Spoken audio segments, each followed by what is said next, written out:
Mi 64 cumpleaños había llegado, y hacía 3 años que mi hijo no me hablaba. Mi única esperanza era que sonara el teléfono, pero lo que llegó a mi puerta fue una caja. Dentro, galletas perfectamente decoradas y una nota que decía: «Feliz cumpleaños, mamá. ¿Podemos empezar de nuevo?». Poco sabía yo que ese era el inicio de un giro tan oscuro que me haría cuestionar cada recuerdo que tenía de él. Porque dentro de una de esas galletas, lo que encontré no fue un gesto de paz, sino una sentencia de muerte, la traición de un hijo, la maldad de quien pensé que conocía mejor que a mí misma, y el descubrimiento de que la pesadilla apenas estaba comenzando. Antes de continuar contando mi historia, cuéntame en los comentarios desde dónde me estás escuchando. Me encantaría saberlo. Mi nombre es Esmeralda. A los 64 años, la vida me había dado más silencio que compañía. Mi cumpleaños, ese año, comenzó como cualquier otro día de los últimos 3 años de un silencio pesado y ensordecedor.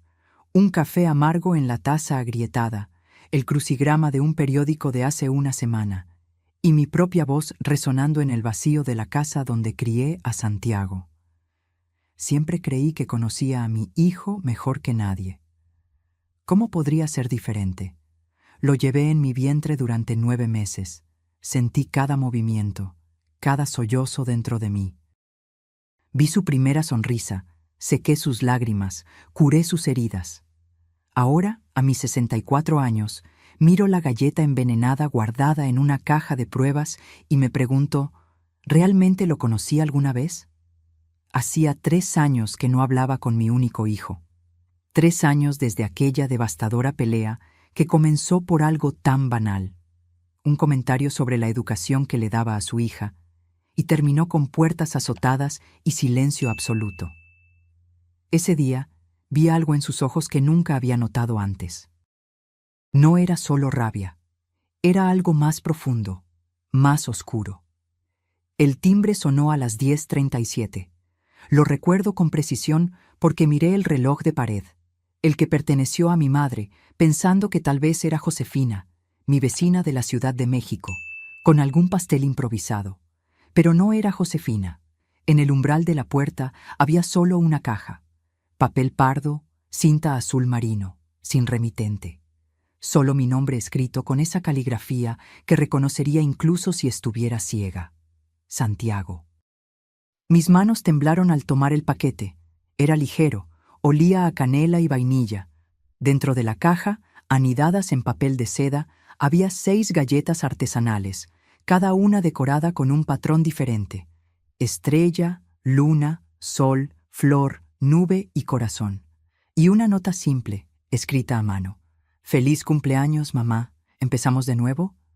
Sentí un nudo en la garganta. Después de 3 años de silencio, ese era su intento de reconciliación. Típico de él. Siempre prefirió los gestos a las palabras, siempre fue parco con sus emociones. De niño, nunca lloraba cuando se lastimaba. Solo miraba la herida con una curiosidad extraña, como si estuviera estudiando su propio cuerpo. Llevé la caja a la cocina y miré largamente las galletas. Eran perfectas, meticulosamente decoradas.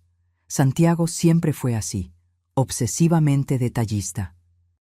Me acordé de él a los 8 años, doblando servilletas en formas geométricas perfectas, organizando sus lápices por tamaño y color, teniendo rabietas cuando yo cambiaba sus objetos de lugar. Por alguna razón que no pude explicar en ese momento, no comí ninguna galleta. Había algo en el gesto que no me parecía natural.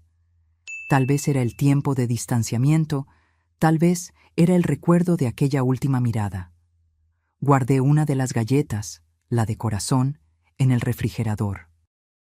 Las otras 5 las puse en una pequeña cesta y por un impulso decidí llevárselas a Inés, la ex-suegra de Santiago. Irónicamente, nos habíamos acercado después de su divorcio y del distanciamiento entre nosotros. Ella siempre me trató con amabilidad, especialmente en los momentos más difíciles. Inés vivía a pocas cuadras en una casita pequeña y acogedora de Guadalajara. Cuando me vio en la puerta, sus ojos se iluminaron. «Esmeralda, ¡Qué maravillosa sorpresa! Y en tu cumpleaños. Me abrazó con fuerza, ese tipo de abrazo que solo las personas que conocen el dolor pueden dar. Te traje unas galletas, dije, extendiendo la cesta. Santiago, él me las envió para mi cumpleaños. Sus ojos se abrieron de par en par. ¿Santiago? ¿Después de tanto tiempo? Sí, creo que quiere reconciliarse. Inés sonrió, con su forma de ver lo mejor en las personas. Eso es maravilloso, querida. Señal de que los vientos están cambiando. Me invitó a pasar, pero me negué. Necesitaba estar sola, procesar lo que estaba sucediendo. Al despedirme, vi a Inés tomar una de las galletas, la de Estrella, y darle un mordisco. «Deliciosa», exclamó. Siempre tuvo talento para estas cosas. Recuerdo cuando le hacía pasteles a Dulce. Volví a casa con un peso extraño en el pecho. La soledad parecía aún más densa ahora. Pasé el resto del día mirando el teléfono, esperando una llamada que no llegó.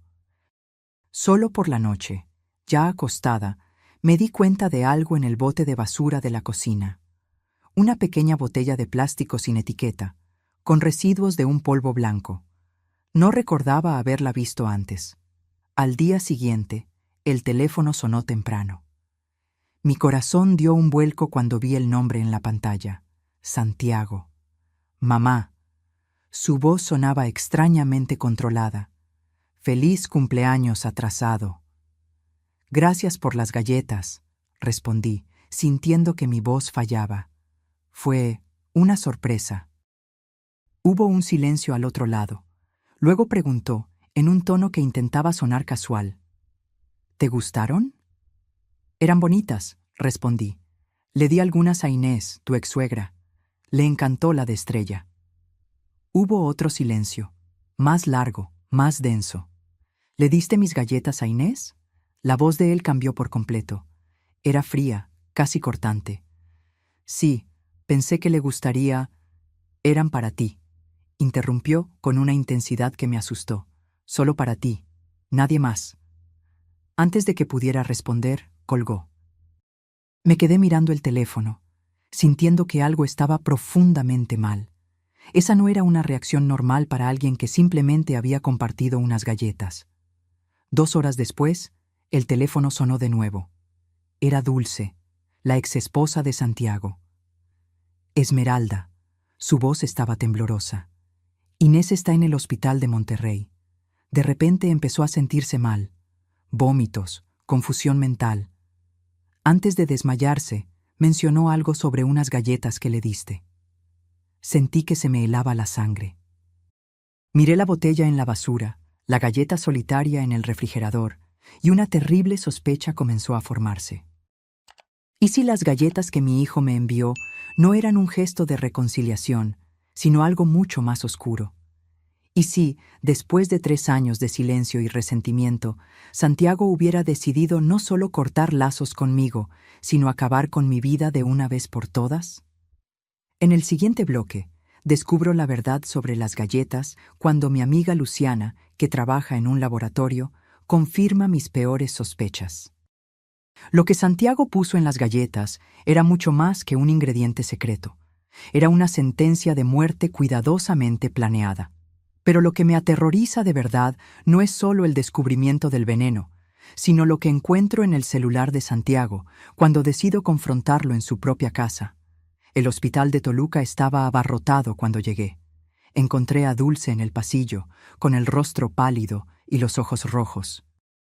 Nos abrazamos en silencio, unidas por un miedo que ninguna de las dos podía nombrar. «¿Cómo está?», pregunté. «Estable. Pero los médicos están confundidos. Dicen que los síntomas parecen de envenenamiento, pero no logran identificar la sustancia». Mi estómago se revolvió. Envenenamiento. La palabra resonó en mi mente como una campana fúnebre. «Dulce», dije, sujetando sus manos. «Necesito contarte algo». Le expliqué lo de las galletas, la extraña llamada de Santiago, la misteriosa botella en la basura. Mientras hablaba, vi el horror crecer en sus ojos. «¿Crees que Santiago?» No pude completar la frase. ¿Cómo decir en voz alta que sospechaba que mi propio hijo había intentado envenenarme? No lo sé, respondí honestamente. Pero necesito averiguarlo. Dulce me miró largamente antes de susurrar. Él cambió, Esmeralda. En los últimos años se volvió cada vez más distante, más obsesivo. Encontré cuadernos con anotaciones extrañas, fórmulas que no entendí. Pensé que era solo un pasatiempo, algo relacionado con esos foros de botánica que frecuentaba. Botánica. La palabra despertó un recuerdo lejano. Santiago siempre tuvo fascinación por las plantas, especialmente por las más exóticas y peligrosas. De adolescente, mantenía un pequeño jardín con especímenes que él mismo cultivaba, incluyendo algunas que me incomodaban. «Tengo que irme», dije de repente. «Voy a resolver esto». Salí del hospital con una determinación que no sentía desde hacía años. Llamé a Luciana, mi amiga de mucho tiempo que trabajaba en un laboratorio de análisis clínicos en Puebla. Nos conocimos cuando ella aún era practicante y yo enfermera en el mismo hospital. Luciana me debía algunos favores. «Necesito que analices algo para mí», le dije tan pronto como respondió. «Es urgente y tiene que ser discreto». Nos encontramos en un café cerca del laboratorio. Le entregué la galleta de corazón y la botella con residuos de polvo. «¿Qué estoy buscando?», preguntó, frunciendo el ceño. «Cualquier cosa tóxica. Una mujer está en el hospital después de comer una galleta como esta». Sus ojos se abrieron de par en par, pero no hizo más preguntas. Luciana siempre supo cuándo un asunto era demasiado serio para la curiosidad. «Te llamaré tan pronto como tenga resultados. Puede tardar unos días». Los días siguientes fueron un tormento. Dividí mi tiempo entre las visitas a Inés en el hospital, que afortunadamente empezaba a recuperarse, aunque lentamente, y la angustiosa espera por los resultados. Las noches eran las peores. Me quedaba despierta repasando recuerdos, buscando señales que me hubiera perdido. Momentos en los que podría haber notado que algo andaba mal con Santiago. Me acordé de él a los 10 años, diseccionando un pájaro muerto en el patio, con la misma expresión concentrada que tendría al armar un rompecabezas. En ese momento, lo interpreté como curiosidad científica. Ahora, ese recuerdo adquiría tonos más oscuros. Al cuarto día, Luciana llamó. «¿Podemos vernos? Tengo los resultados». Su voz estaba tensa, y supe de inmediato que mis peores sospechas se confirmarían. Nos encontramos en el mismo café. Luciana parecía haber envejecido años desde nuestro último encuentro. Puso una carpeta sobre la mesa y habló en voz baja. «Encontré rastros de acónito en la galleta y en la botella. Es un veneno extremadamente potente, extraído de una planta llamada acónito o capucha de monje. En dosis pequeñas, causa náuseas, vómitos, confusión mental. En dosis mayores». No necesitó completar. Yo sabía lo que significaba. «Esto no es algo que se encuentre por accidente en la comida, Esmeralda. Alguien lo puso ahí deliberadamente. Mi hijo, mi único hijo había intentado matarme». La realidad me golpeó como un tren a toda velocidad. Me sentí mareada, con náuseas. Luciana me sujetó la mano con fuerza. «Necesitamos ir a la policía», dijo. Asentí mecánicamente. En el fondo, sabía que era lo correcto, pero una parte de mí, la parte madre, se rebelaba contra la idea de entregar a mi propio hijo. El detective Carlos Reyes era un hombre de mediana edad con ojos amables que no encajaban con su trabajo. Escuchó mi historia sin interrupciones, tomando notas ocasionales. Cuando terminé, miró las pruebas que Luciana había traído. «Señora Esmeralda, tengo que preguntarle directamente. ¿Cree que su hijo intentó envenenarla?». La pregunta, aunque esperada, me dio un puñetazo en el estómago. Respiré hondo antes de responder. «Sí, creo que sí». Las palabras salieron pesadas, como si estuvieran arrancando pedazos de mi corazón. El detective asintió gravemente. «Vamos a investigar esto a fondo. Mientras tanto, manténgase alejada de él. Si se pone en contacto, no revele sus sospechas. Salí de la comisaría sintiéndome como una traidora. Pero mientras caminaba a casa, algo comenzó a cambiar dentro de mí. El dolor dio paso a la ira y luego a una fría resolución. Necesitaba saber por qué. Necesitaba oírlo de su boca. Con manos temblorosas, tomé el teléfono y llamé a Santiago. Respondió al tercer tono. «Mamá, necesitamos hablar», dije tratando de mantener la voz firme. «En persona». Hubo una pausa. ¿Sobre qué? Sobre empezar de nuevo, sobre las galletas. Otra pausa, más larga esta vez. «Ven a cenar mañana», dijo finalmente. «A las 7». Antes de ir a encontrarme con él, me preparé con cuidado. Puse una pequeña grabadora en el bolsillo de mi abrigo, algo que el detective me había dado. «No lo haga», me había advertido. «Deje que nosotros nos encarguemos». Pero necesitaba enfrentarlo, necesitaba entender. La casa de Santiago era exactamente como la recordaba, impecablemente limpia, organizada, casi clínica en su perfección. Me recibió con una sonrisa que no llegaba a sus ojos. «Te ves bien», comentó, llevándome al comedor. «Lo estoy», respondí. «Inés también está mejorando». Vi sus hombros tensarse ligeramente. «Qué bueno», murmuró. Durante la cena mantuvimos una conversación superficial.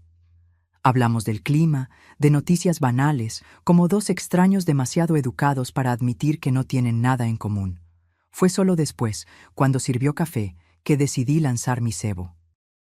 A Inés le gustó mucho la galleta de estrella, comenté casualmente. Dijo que tenía un sabor especial. Santiago se congeló momentáneamente. Luego, con un tono casi displicente, respondió. «Interesante que haya elegido justamente la de estrella». Sentí un escalofrío. Nunca le había mencionado cuál galleta había comido Inés. Solo dije, «con forma de estrella». Se había delatado. «¿Sabías que los médicos encontraron acónito en su sangre?», pregunté, mirándolo directamente a los ojos. «Es un veneno raro, extraído de una planta, extremadamente tóxico». Su rostro se puso pálido, pero su voz permaneció controlada cuando respondió. «Nunca oí hablar de eso». «Es curioso», continué, sintiendo mi corazón martillear contra el pecho, «porque encontraron el mismo veneno en la galleta que me enviaste, la que guardé en el refrigerador». Nuestras miradas se encontraron, la mía acusadora, la de él indescifrable. Por un momento fugaz, vi algo moverse detrás de esos ojos familiares. Algo frío, calculador, casi curioso. «No sé de qué estás hablando», dijo lentamente. «Creo que sí lo sabes, Santiago», respondí, levantándome. «Y creo que sé por qué te molestaste tanto cuando supiste que le di las galletas a Inés. No eran para ella, ¿verdad? Eran solo para mí». Y entonces, en el silencio que siguió, hizo algo que me heló hasta el alma. Sonrió. Una sonrisa pequeña, casi imperceptible, pero indudablemente real. La sonrisa de quien observa un experimento fascinante. En ese momento, entendí que no estaba solo frente a mi hijo. Estaba frente a un extraño que había calculado mi muerte con la misma precisión con la que decoraba galletas. En el siguiente bloque, descubro los diarios secretos de Santiago y la escalofriante extensión de su obsesión. Cuando confrontó a Dulce con mis descubrimientos, ella revela un secreto que cambiará por completo mi comprensión sobre lo que realmente motivó a mi hijo a querer eliminarme. Y lo peor, descubro que no fui su primera víctima. Salí de la casa de Santiago como quien huye de un incendio, con el corazón acelerado y la sensación de haber escapado por poco de algo devastador. En el coche, mis manos temblaban tanto que apenas podía sujetar el volante.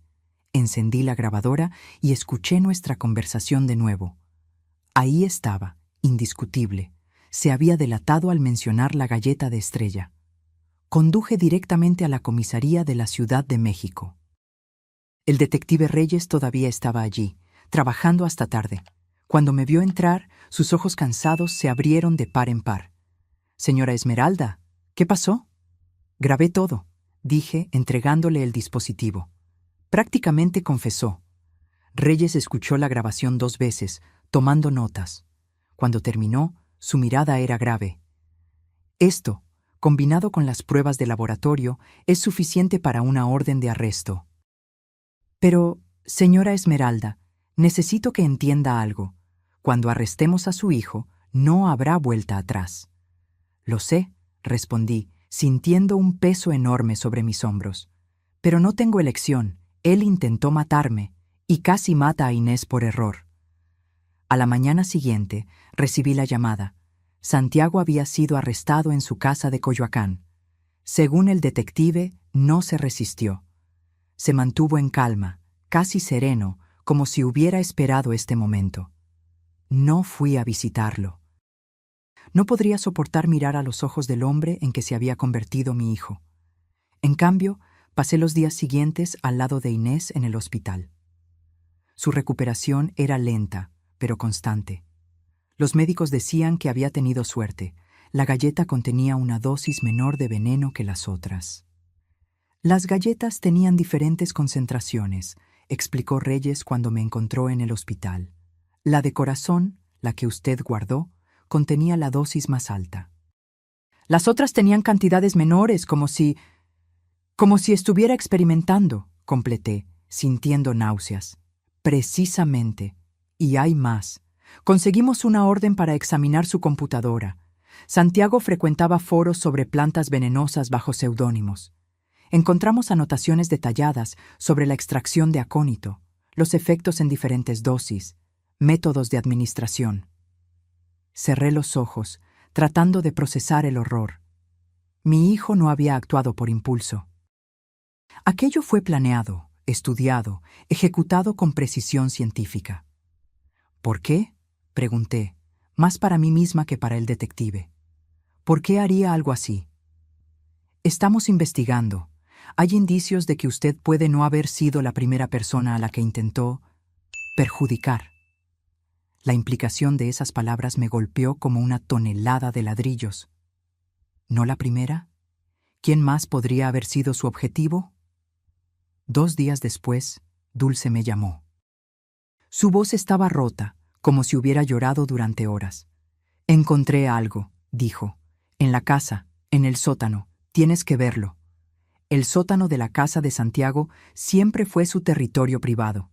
Incluso cuando éramos cercanos, rara vez me permitía entrar allí. Es mi laboratorio, decía con una sonrisa enigmática, donde hago mis experimentos. Cuando llegué, Dulce estaba sentada en el porche, los ojos hinchados de tanto llorar. Sin decir una palabra, me llevó al sótano. La puerta estaba abierta, forzada por la policía durante la investigación. Lo que vi allí dentro me dejó sin aliento. Era, de hecho, un laboratorio. Había estantes con frascos cuidadosamente etiquetados, un pequeño herbario con plantas secas, equipos que parecían haber salido de un laboratorio profesional. Pero no fue eso lo que me impactó. Fue la pared del fondo, cubierta de fotos. Fotos mías. Cientos de ellas, de diferentes épocas, algunas tan antiguas que apenas me reconocía, otras recientes, tomadas sin mi conocimiento. Entre las fotos, anotaciones en caligrafía meticulosa detallaban mi rutina, los lugares que frecuentaba, las personas con las que me relacionaba. Te observaba, dijo Dulce en voz baja, durante años. Sentí que mis rodillas flaqueaban. Dulce me sostuvo y me condujo a una silla en la esquina del sótano. Hay más, continuó abriendo un cajón. De adentro, sacó varios cuadernos encuadernados en cuero. Son sus diarios. Empecé a leer. No pude seguir. Con manos temblorosas, abrí uno de los cuadernos. La fecha en la primera página era de hace 5 años. La caligrafía era la misma de las notas, de las etiquetas, de las anotaciones en la pared. Precisa, controlada, casi artística. Ella nunca entendió. Nunca me vio realmente. Siempre esperando que yo fuera algo diferente, algo normal, como si pudiera elegir ser como los demás. la decepción en sus ojos. La vi toda mi vida. Ahora entiendo lo que tengo que hacer. No por rabia, sino por necesidad.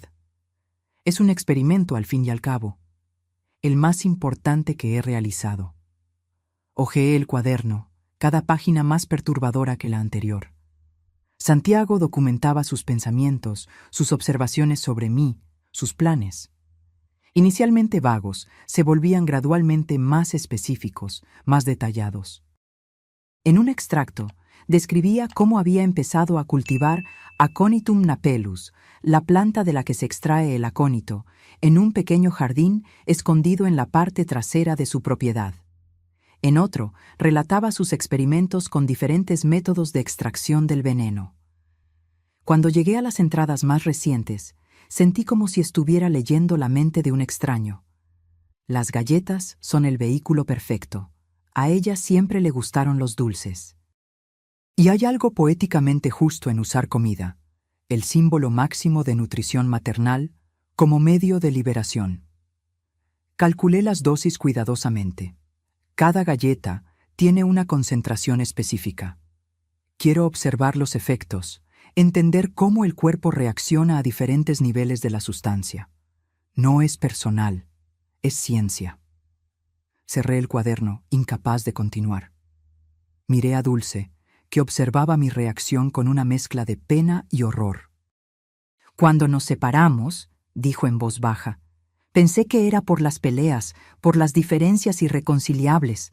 Ahora entiendo que había algo más profundo mal con él, algo que tal vez siempre estuvo allí, esperando para emerger. Había otros nombres en los diarios, continué, recordando las páginas que había leído rápidamente. Otras personas a las que observaba. Dulce asintió lentamente. La policía está investigando. Ya encontraron a otras 2 personas que presentaron síntomas similares a los de Inés en los últimos años. Personas cercanas a Santiago. Un compañero de trabajo de Mexicali. Un vecino. En ese momento, nadie sospechó de envenenamiento. La realidad de la situación me golpeó con toda su fuerza. Mi hijo no era solo un hombre perturbado que había intentado matar a su madre en un momento de descontrol. Él era algo mucho más peligroso, un depredador metódico, paciente, que veía a las personas a su alrededor como meros objetos de estudio. ¿Por qué yo?, pregunté, más para mí misma que para Dulce. ¿Qué hice para merecer esto? Dulce se sentó a mi lado y tomó mis manos entre las suyas.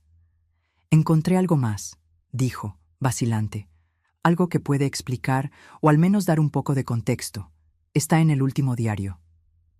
Tomó un cuaderno diferente de los otros, más nuevo, con la cubierta aún brillante. Lo abrió en una página marcada y me lo entregó. Descubrí la verdad sobre mi nacimiento, sobre quién soy realmente. Sus mentiras, todas las mentiras durante todos estos años. Ella no es mi madre. Nunca lo fue. La prueba de ADN no deja dudas.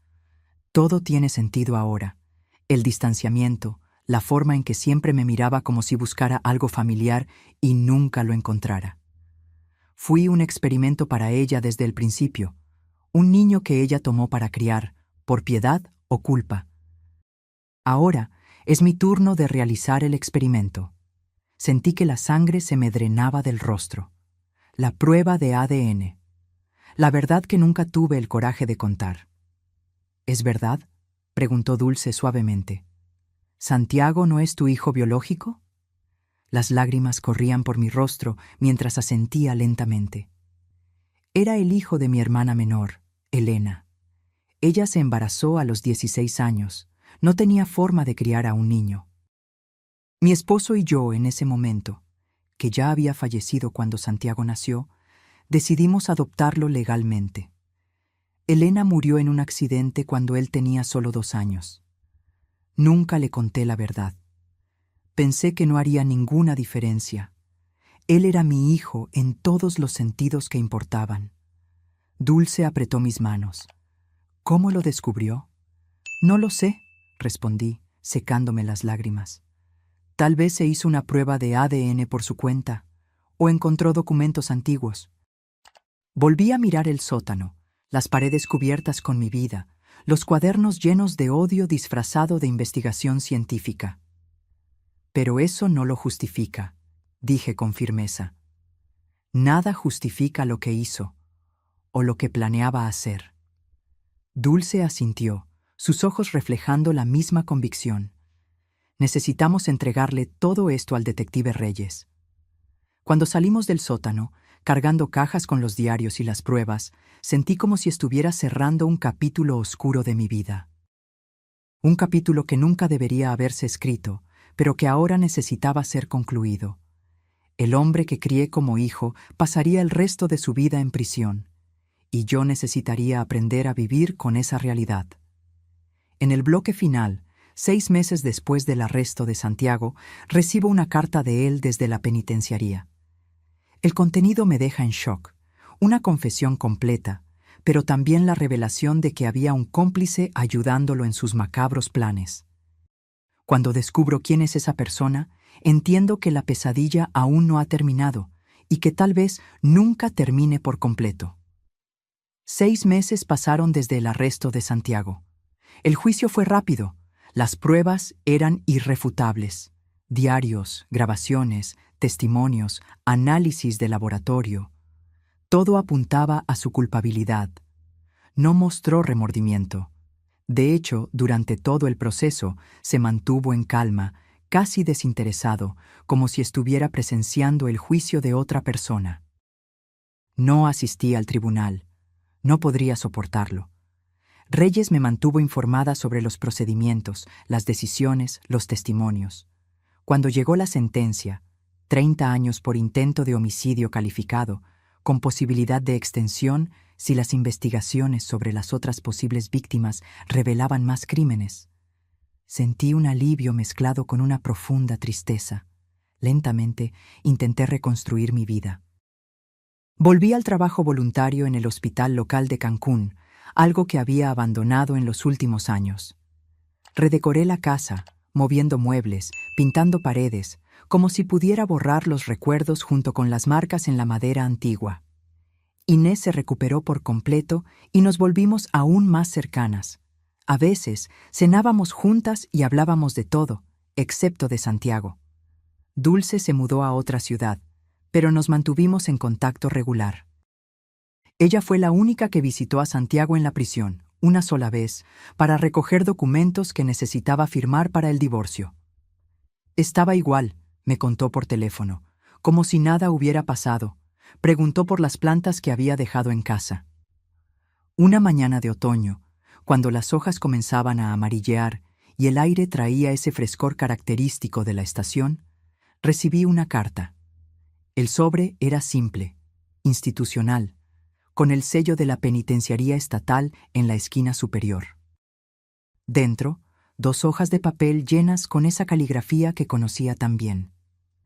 Durante largos minutos, solo sostuve la carta cerrada, incapaz de reunir el valor para leer lo que Santiago había escrito. Finalmente, con manos temblorosas, desdoblé las páginas. Mamá, si es que puedo llamarla así, sé que probablemente nunca nos volveremos a ver. Esto no me entristece. De hecho, hay una cierta poesía en este distanciamiento final, la conclusión lógica de un experimento que comenzó mucho antes de lo que imaginas. Decidí escribir no para pedir perdón, no siento remordimiento, ni para explicarme, las explicaciones son irrelevantes ahora. Escribo porque, como científico, creo en la documentación completa. Y hay elementos de este caso que siguen oscurecidos. Probablemente encontraste mis diarios. Sabes sobre el acónito, sobre las galletas, sobre mis estudios. Lo que no sabes, lo que nadie ha descubierto aún, es que no lo hice solo. Tuve ayuda. Alguien que compartía mi curiosidad, mi enfoque metodológico, mi insatisfacción con las explicaciones convencionales para los fenómenos humanos. Alguien que me proporcionó parte de los materiales, que me ayudó a calcular las dosis, que monitoreó tus movimientos cuando yo no podía. No revelo esto por venganza o para disminuir mi responsabilidad. Lo hago por precisión científica. Un experimento mal documentado es un experimento fallido. Esa persona sigue libre, sigue observando, sigue curiosa. Tal vez un día se encuentren, tal vez no. Considera esta información mi último regalo para ti, Santiago. Dejé caer la carta al suelo. Un cómplice. Alguien que lo ayudó a planear mi muerte. Alguien que aún estaba libre. Con el corazón martilleando contra el pecho, llamé al detective Reyes. Vino de inmediato, recogió la carta como prueba y prometió investigar. Podría ser un farol, dijo, tratando de calmarme. Un último intento de manipulación. Pero algo me decía que no lo era. Conocía a Santiago, o creía que lo conocía. Él no mentiría sobre eso. No había motivo. Si quisiera asustarme, podría haber inventado algo mucho más aterrador. En los días siguientes, me sumergí en la paranoia.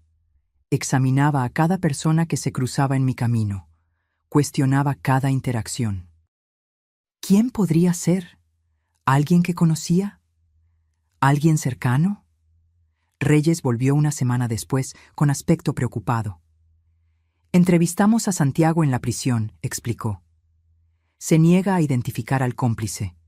Dice que eso comprometería la integridad del experimento. Estamos revisando todos sus contactos, todas sus comunicaciones. ¿Y mientras tanto? Pregunté. ¿Debo simplemente esperar a que esa persona decida visitarme? Reyes suspiró. Vamos a aumentar la vigilancia en su casa. Patrullas regulares. Y sugiero que se quede con alguien por un tiempo. Esa noche llamé a Inés.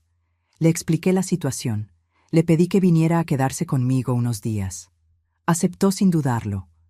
Cuando Inés llegó, con una pequeña maleta y su gata, me sentí instantáneamente más segura. Había algo en su presencia, calma, firme, inquebrantable, que tranquilizaba mis miedos. Preparamos la habitación de invitados. Hicimos una sopa simple para la cena y hablamos de temas ligeros, evitando mencionar la carta o a Santiago. Solo después, cuando estábamos tomando té en el porche, observando las estrellas, Inés tocó el tema. ¿Crees que es alguien que conocemos?, preguntó suavemente. No lo sé, respondí honestamente. Santiago siempre fue reservado, pero nunca fue sociable. No tenía muchos amigos, al menos no que yo supiera. Inés asintió, pensativa. Él y Dulce vivían prácticamente aislados en los últimos años en Tlaxcala. Rara vez salían, rara vez recibían visitas. Excepto por la profesora de piano de Carla, comenté, recordando a la hija pequeña de Santiago y Dulce, que ahora vivía con la madre en otra ciudad. ¿Cómo se llamaba ella? Vivian Arantes, respondió Inés de inmediato. Vivian Arantes, una mujer extraña. Siempre pensé que había algo frío en ella. Me quedé en silencio, repasando el nombre en mi memoria. Vivian Arantes. Nunca la conocí en persona, pero Santiago a veces la mencionaba como excepcional, diferenciada, una mente brillante desperdiciada dando clases de piano a niños. A la mañana siguiente, mientras Inés aún dormía, llamé a Dulce. Vivian Arantes, dije sin preámbulos. Quiero saber todo sobre ella. Hubo una pausa tensa al otro lado de la línea. ¿Por qué preguntas por Vivian?, Dulce respondió, su voz de repente cautelosa. Le expliqué lo de la carta, lo del supuesto cómplice. Dulce escuchó en silencio. Cuando terminé, soltó un largo suspiro. Siempre sospeché que había algo entre ellos, dijo finalmente. No románticamente, era diferente. Como si compartieran un secreto, un lenguaje propio. A veces veía a Santiago mirarla de una manera analítica, y ella le devolvía la mirada de la misma forma. ¿Cómo se conocieron? En uno de esos foros en línea que él frecuentaba, sobre plantas raras, venenos naturales, ese tipo de cosas. Ella es bioquímica. Trabajó en un laboratorio farmacéutico en Querétaro antes de convertirse en profesora de piano, un cambio de carrera que siempre me pareció extraño. Sentí un escalofrío recorrer mi espalda. Bioquímica. conocimientos sobre venenos, una conexión con Santiago a través de intereses oscuros. ¿Dónde está ella ahora?, pregunté. No lo sé, respondió Dulce, su voz ahora claramente preocupada. Dejó de dar clases a Carla cuando nos mudamos. Nunca más oí hablar de ella. Tan pronto como colgué, llamé a Reyes. Anotó toda la información y prometió investigar a Vivian Arantes de inmediato. Pasaron 3 días sin novedades. Inés y yo caímos en una rutina tranquila. Por la mañana salíamos a caminar por el barrio. Por la tarde jugábamos a las cartas o veíamos películas antiguas. Por la noche cocinábamos juntas y hablábamos del pasado. El pasado bueno antes de que todo se derrumbara. Fue en una de esas noches que sonó el timbre. Eran casi las 10, demasiado tarde para visitas casuales. Intercambié una mirada de aprensión con Inés.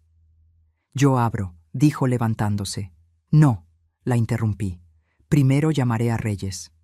Pero antes de que pudiera tomar el teléfono, oímos una voz desde afuera. Señora Esmeralda, soy yo, Vivian Arantes. Necesitamos hablar. Se me heló la sangre. ¿Cómo sabía mi nombre? ¿Cómo sabía dónde vivía? No abras, le susurré a Inés, que ya se dirigía a la puerta. Llama a la policía. Pero algo en el rostro de Inés me detuvo. Una expresión que nunca había visto antes, casi ¿reconocimiento? Inés, la llamé, confundida.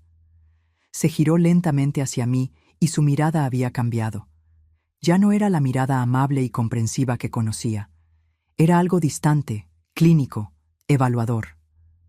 Lo siento, Esmeralda, dijo en voz baja, pero creo que realmente necesitamos escuchar lo que Vivian tiene que decir. Y entonces lo entendí. El horror de la comprensión me golpeó como una avalancha. El cómplice de Santiago no era Vivian. Era Inés, la mujer a la que había acogido en mi casa. La mujer que había fingido ser envenenada por las galletas que probablemente nunca llegó a comer de verdad. La mujer que me había observado, me había estudiado durante todos estos años. ¿Por qué?, logré preguntar, mi voz casi inaudible. Inés, o quienquiera que realmente fuera, sonrió. Una sonrisa diferente a todas las que había visto en su rostro. No había calidez en ella, solo una curiosidad distante. Fascinación, respondió simplemente. El mismo motivo que Santiago. La mente humana bajo presión extrema. Las reacciones, las adaptaciones, los mecanismos de supervivencia. Eres un caso de estudio fascinante, Esmeralda. La madre que no es madre, la cuidadora que no vio las señales, la víctima que se niega a ser víctima. Caminó hacia la puerta y la abrió. Afuera estaba una mujer que nunca había visto. Cabello oscuro, rostro angular, ojos penetrantes. Vivian, presumiblemente. Y ahora, continuó Inés, comienza la fase 2 de nuestro estudio. ¿Creíste que el experimento había terminado con el arresto de Santiago? No, Esmeralda, solo entró en una nueva fase. En ese momento, con las 2 mujeres observándome como científicos observarían a un conejillo de Indias, comprendí que la pesadilla nunca había terminado. De hecho, tal vez nunca terminaría realmente. Lentamente, retrocedí hacia la cocina, donde estaba mi teléfono. Necesitaba alertar a Reyes. Necesitaba escapar. Necesitaba sobrevivir, no solo físicamente, sino mentalmente. No permitiría que me convirtieran en un experimento. ¿Sabes qué es lo fascinante de ti, Esmeralda?, continuó Inés, siguiéndome con pasos tranquilos. Tu resiliencia. Santiago pensó que te derrumbarías cuando descubrieras la verdad sobre tu adopción. Yo aposté a que serías más fuerte. Mi mano encontró el teléfono. Marqué el número de emergencia rápidamente. Y acerté, concluyó, observándome con esa mirada clínica. Siempre encuentras una forma de sobrevivir. Por eso eres tan valiosa para nosotros. Policía, dijo la voz al otro lado de la línea. ¿Cuál es la emergencia? Miré directamente a los ojos de Inés, los ojos de la mujer que pensé que era mi amiga, mi apoyo, mi familia por elección. La mujer que había conspirado para destruirme por pura curiosidad científica. Mi nombre es Esmeralda Mendoza, dije con una calma que no sabía que poseía. Necesito ayuda, ellas están aquí, las cómplices de Santiago. Y mientras hablaba, mantuve la mirada fija en Inés. No con miedo, no con odio, sino con determinación. Porque había sobrevivido al hijo que intentó matarme, y sobreviviría a esto también. La pesadilla no había terminado, pero yo tampoco. Y esta era una historia que yo escribiría hasta el final, no como víctima, sino como sobreviviente. Cuando llegaron los policías, 15 minutos después, me encontraron sola en la cocina. Inés y Vivian habían desaparecido, llevándose consigo solo una promesa silenciosa de que nos encontraríamos de nuevo. «Van a volver», le dije al detective Reyes cuando llegó, alertado por la llamada de emergencia. «Y cuando vuelvan, estaré lista». Porque esta era la verdadera prueba, me di cuenta. No las galletas envenenadas, no la traición de Santiago, no el arresto o el juicio. La verdadera prueba era esta. ¿Cómo se reconstruye una persona después de que toda su realidad se revela como una mentira? ¿Cómo vuelves a confiar después de que la confianza fue tan profundamente violada? No tenía todas las respuestas, pero tenía la única que importaba. Un paso a la vez, un día a la vez, continuaría. Y eso, solo eso, sería mi victoria sobre aquellos que intentaron transformarme en nada más que un objeto de estudio. Al final, tal vez era yo quien tenía algo que enseñarles sobre la naturaleza humana, sobre la resiliencia, sobre el perdón, sobre la capacidad de renacer de las cenizas de la propia vida, y esa sería una lección que nunca olvidarían. ¿Y tú? ¿Qué harías? ¿Cómo reaccionarías a esta traición? ¿Habrías desconfiado también de esa galleta perfecta? Deja tu opinión en los comentarios de abajo. Y si esta historia de revuelo te tomó por sorpresa, no olvides dejar tu me gusta y suscribirte al canal para no perderte los próximos relatos de drama, venganza y superación. Hasta la próxima historia.